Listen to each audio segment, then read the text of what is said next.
Innovation, I think it's important for Evergreen because churches tend to be decades behind where the world is. We need something other than what we have already done. And that process, I think, is best guided by innovation because we tend to look at whatever we're encountering from our past.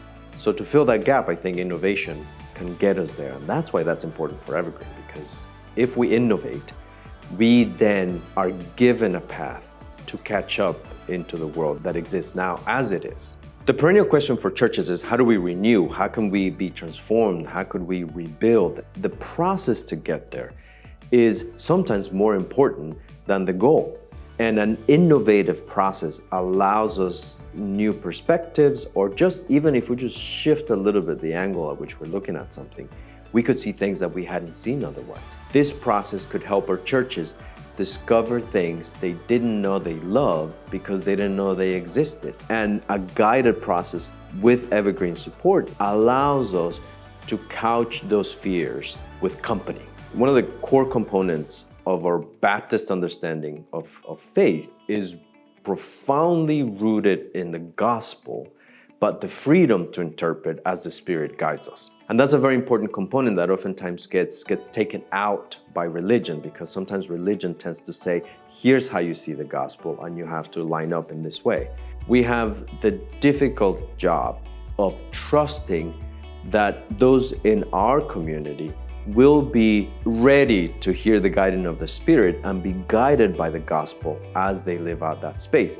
It is difficult because it leaves us in the regional office without the authority to tell people where to go. And that's a very unsettling feeling, especially in our North American culture. Gospel freedom is what has guided us into inhabiting the world in an incarnational way.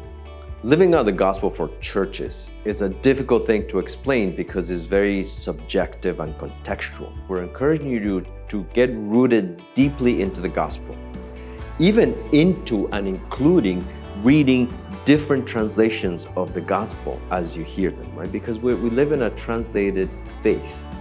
And for those of you who are bilingual, at least, you know that translation changes things every time. So we encourage you all to have as much perspective on the gospel that you're reading, that you're receiving. Once that it's internalized, then we could begin to see the world from aiming for that perspective. And that, coupled with the willingness to try things new, can really guide us to be a prophetic space that encourages and just leaves love, encouragement, support wherever it goes. That is something that this world needs tremendously.